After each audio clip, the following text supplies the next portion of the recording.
Yep, there it is.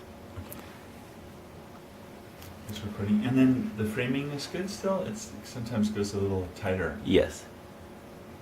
It's good. Okay.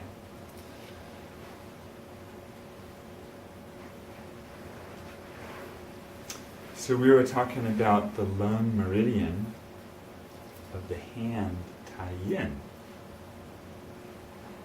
and how it does this cool stuff. Starts at the middle burner, top of the triple burner in the middle jiao, descends to connect with the large intestine, which is its paired organ, and then ascends upward, crossing the upper aspect of the stomach and passes through the diaphragm, enters the lungs, ascends to the throat, turns laterally and inferior across the clavicle, emerges at lung 1, ascends to lung 2, descends across the anterior aspect of the upper arm to traverse the cubital crease, lung 5, and continues across the anterior aspect of the forearm to the styloid process of the radius, lung 7, which is also the exit point, and traverses to the radial pulse at lung 8, and then traverses the cubital crease at lung 9, traverses the thenar eminence in the palm at lung 10, and then parallels the radial side of the thumb as it moves distally to the end of the thumb at lung 11. There's one branch starting at lung 7, which goes to large intestine 4, where the main portion of the chi of the meridian transfers over to the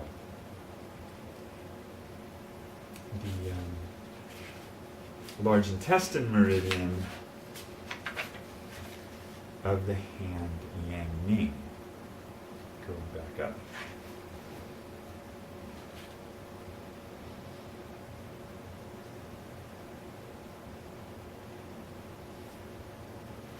So lung 1, the front mu point, is like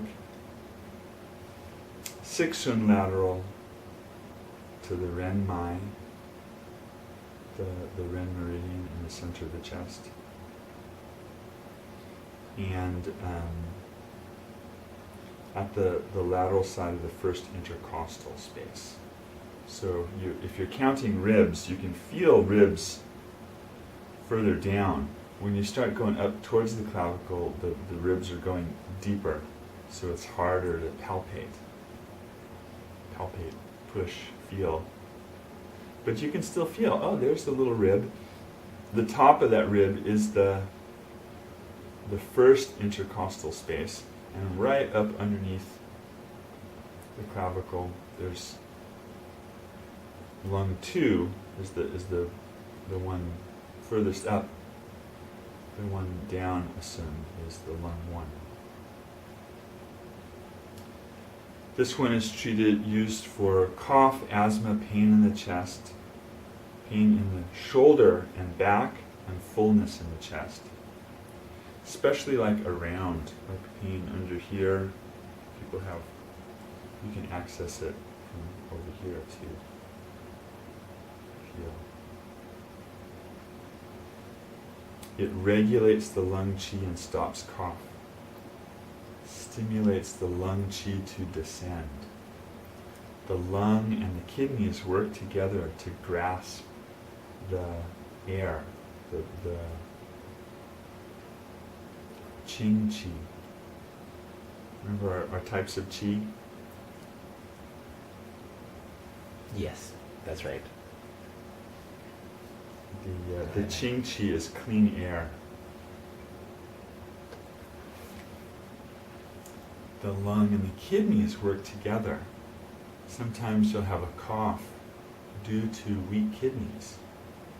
And it's not just a lungs problem. If you really want to help the cough, you have to treat the lungs and the kidneys, strengthen the kidneys' energy to help the lungs grasp the chi. That's very different, in terms of Western medicine versus the Chinese model. Right off the bat, kidneys aren't involved with lungs, they'd say. But, like if someone goes into anaphylactic shock, they'll give a shot of epinephrine, which is something that the kidneys, it supplements the epinephrine, or the adrenaline that we get from kidneys. Oh. Not kidneys, but the adrenal glands, which happen to be mysteriously, for some reason, on top of the kidneys. But Chinese medicine sees that all not a coincidence, it's there. So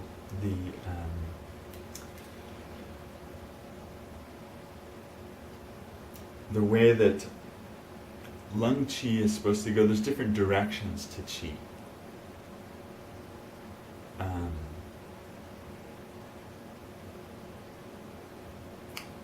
For instance, like stomach qi goes down, and lung qi also descends and disperses and descends like an umbrella.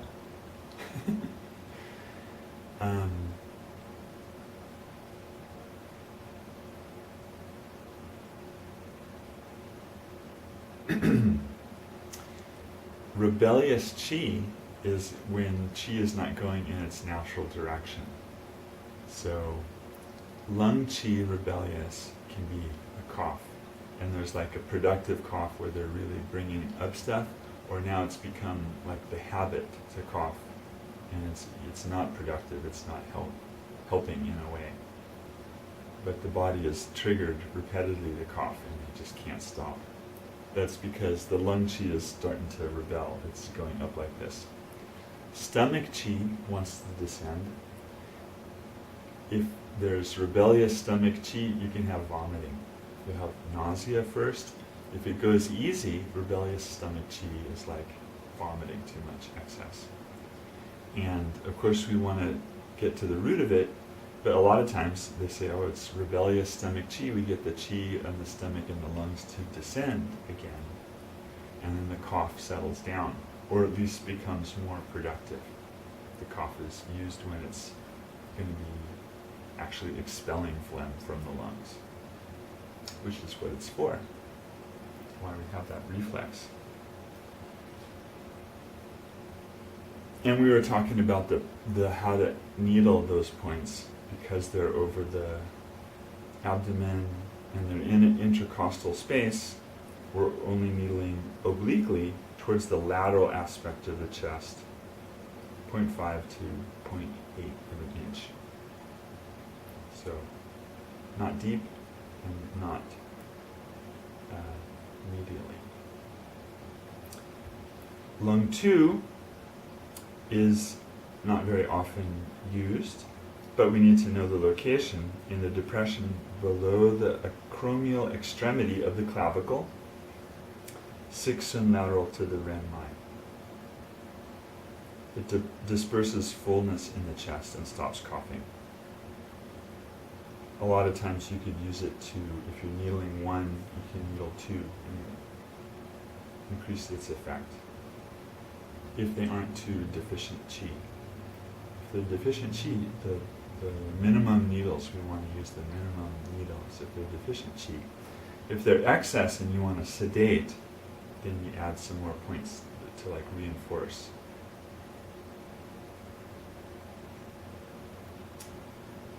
Lung 3 is the point on the medial aspect of the upper arm, 3 sun below the end of the axillary fold. Axillary is the underarm, armpit. On the radial side of the muscle biceps brachii. Radial side. Biceps brachii is our biceps. So it's 3 sun below the crease. And sure enough, there's a nice little divot there. Not very often used point, but yeah, it's a little tender. For asthma or pain in the medial aspect of the arm. That you can puncture down to 1 inch perpendicular. That's the difference. Oblique needling is here's the surface of the body, oblique, perpendicular, and then there's like surface, like it's just below the surface. Some points are needled that way. Next is lung 4, just 1 sun below 3. 3 and 4. Similarly, not often used point, but it's on the medial aspect of the upper arm, 1 sun below lung 3, on the radial side of the muscle biceps brachii.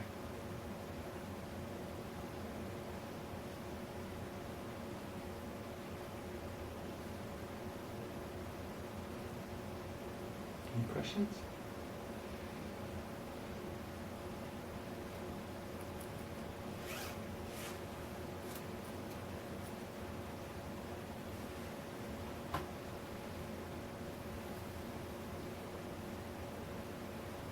Surface needle, what would be an example of a surface needle? Or where would you do that? I guess you'd say obliquely. It's more. It's a lesser angle. This is 90 degrees. Then you go down towards a lesser oblique. Okay. And then there's wrist ankle points, which are, as the name says, along the wrist and ankle. And they're subcutaneous or just cutaneous. They just go under the skin, such that when you move around, it doesn't engage with the muscle or the fascia below. Like you can take the needles with you. They're just up under the skin. If you go a little bit in, you'll catch the fascia below, the muscle below, and you have to be really still with those type of needles. Obviously, with very deep kneeling, everything has to be very, very still. That's one of the differences. The cutaneous, so oblique, can be very oblique.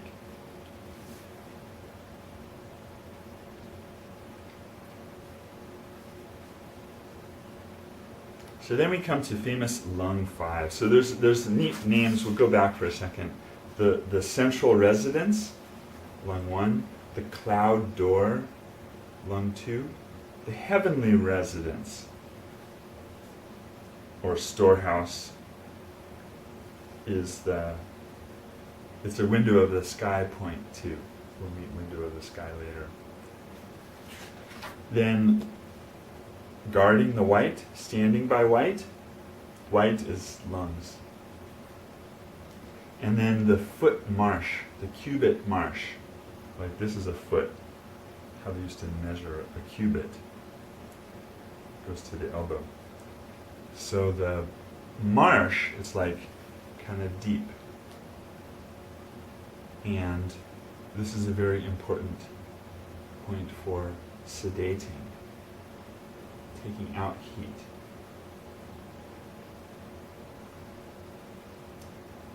And location, we say it's on the transverse cubital crease on the radial side of the tendon of the muscle biceps brachii. So biceps brachii is coming down and it's attaching to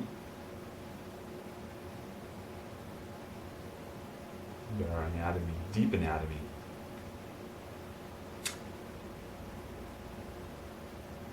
The radius and the ulna, it's connecting to the ulna to give this motion.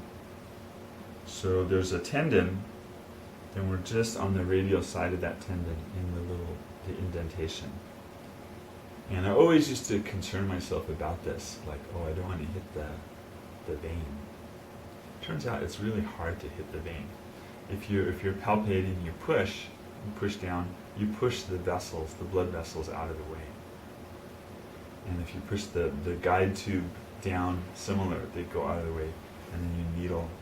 And 15 years of needling, I've never hit the vessel.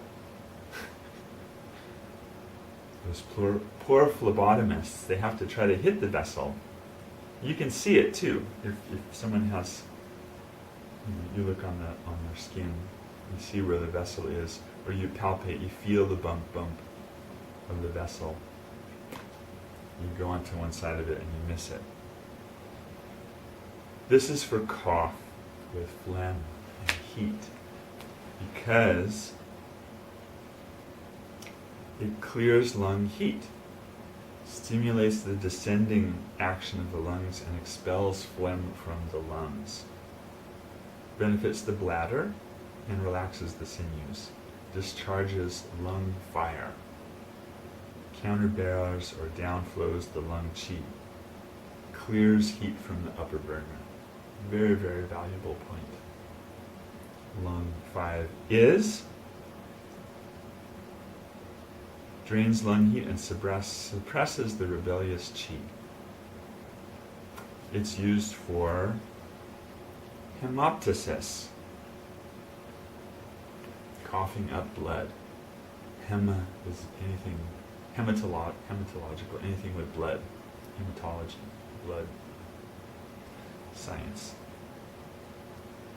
Afternoon fevers, asthma, sore throat, fullness in the chest, infantile convulsions, spasmodic pain of the elbow arm, as well as, interestingly, mastitis, breast infection, heat in the upper jowl.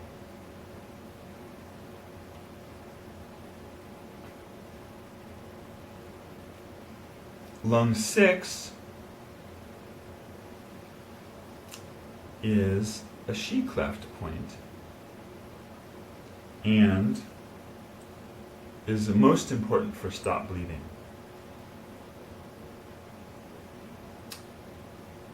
Location, they say the point is on the palm aspect of the forearm, palmar aspect of the forearm, on the line joining lung 9 and lung 5. Lung 9 we'll find later down there, right on the little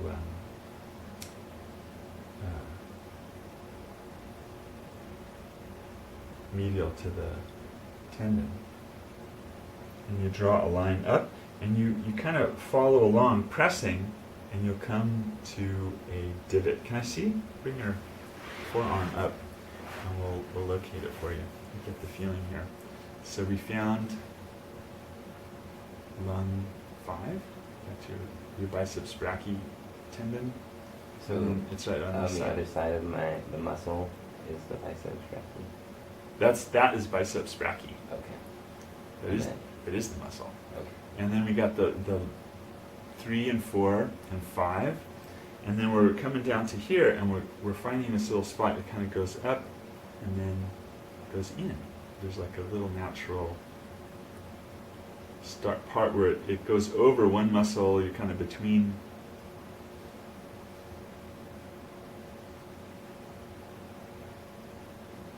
I see kind of a vein there. Yeah. It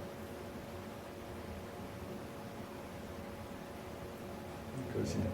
Yeah. It's next to the vein. Yeah. Yeah, the little soft divotty point. Lung 6,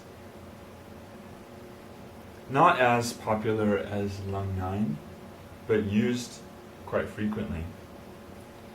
And then we say it's 7 sun above the wrist. So we go dink, dink, and one more. You know, if we're finding it by sun measurement. But there's also kind of a feel to it. And if you press it, it's tender, then usually that means it's a good point to kneel. A divot, tender, kneel it.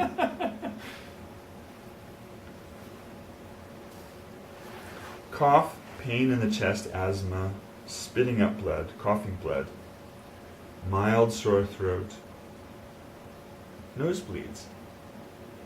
So stop bleeding. What would nosebleeds have to do with all this? Yeah, the lungs open to the nose.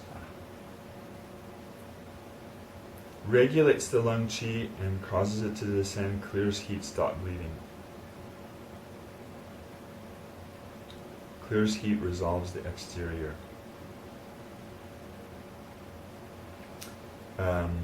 Perpendicular puncture, 0.5 to 1 inch. Then we got lung 7, the low connecting point, the master point of the Ren Mai, and the exit point for the lung meridian. The lung's going to continue a few more kind of little trickly points, which turn out to be important. But lung 7 is where the majority of the qi from the meridian starts to go to the large intestine meridian.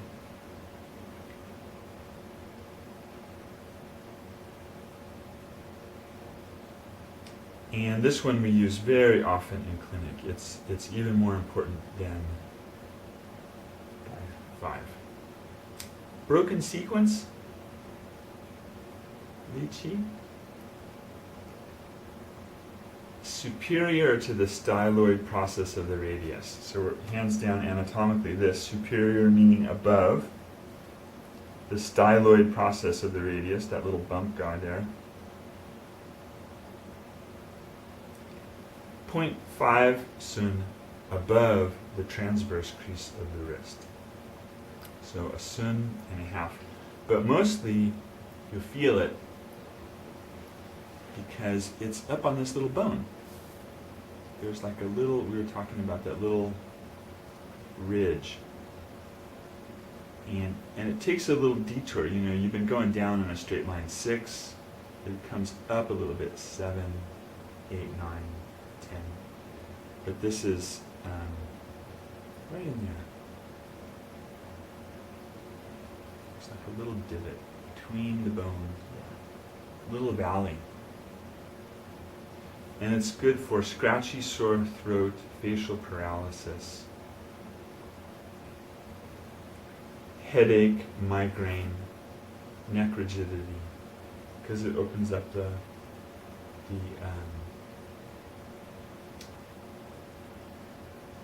Ren Mai.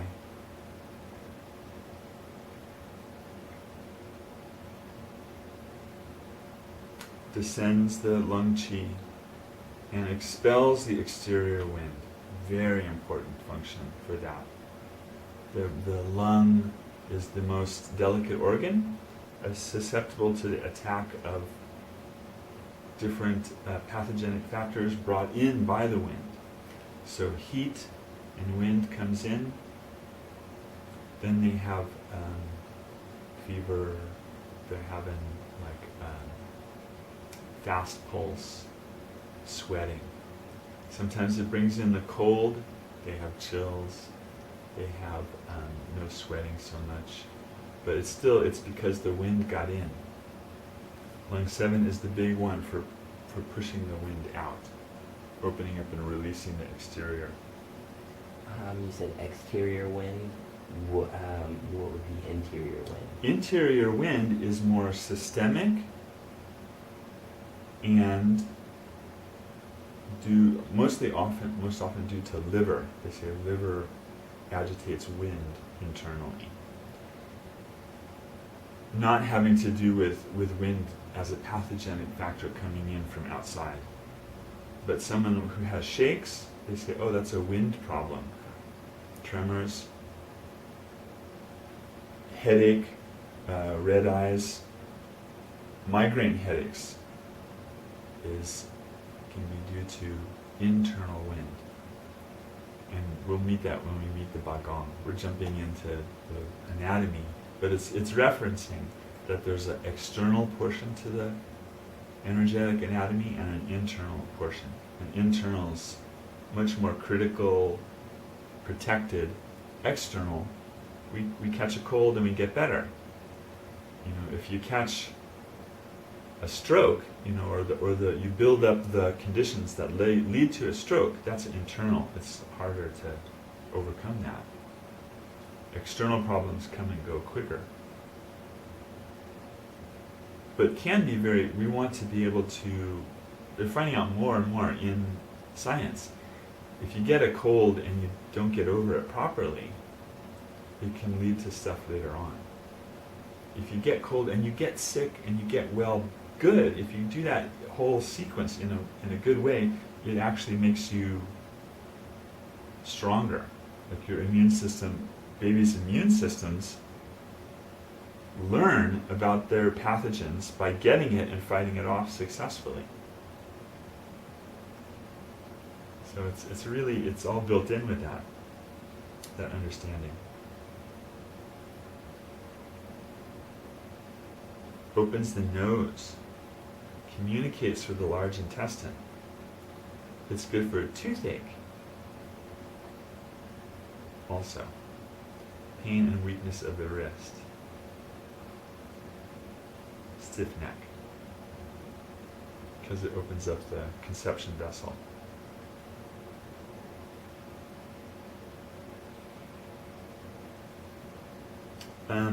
Obliquely upward, we needle it. Upward meaning,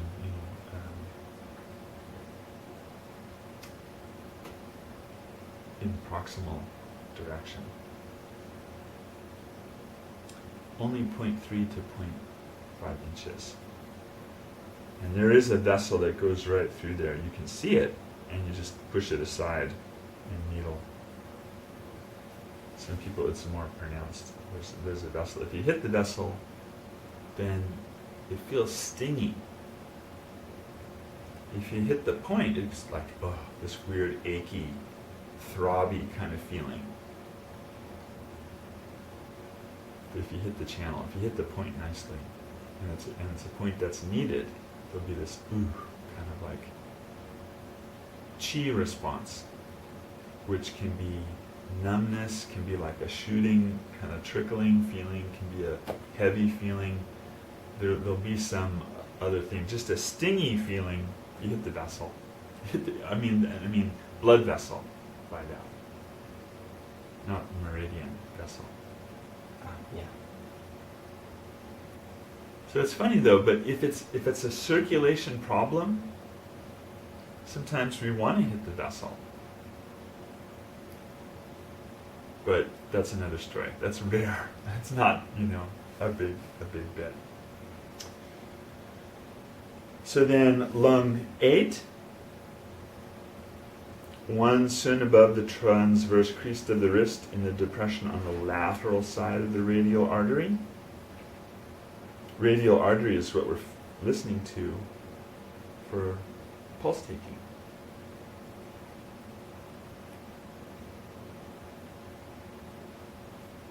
Lateral is on the outside of it, and you're going more towards the radius. And this treats cough, asthma, fever, pain in the chest, sore throat, pain in the wrist. Similar, but it's not used as often as lung 7 or lung 9. Lung 9 is a very important tonification point. Opposite of lung 5, sedation point, takes heat out, takes excess chi out. If someone's deficient, low chi, we might pass on lung 5 and instead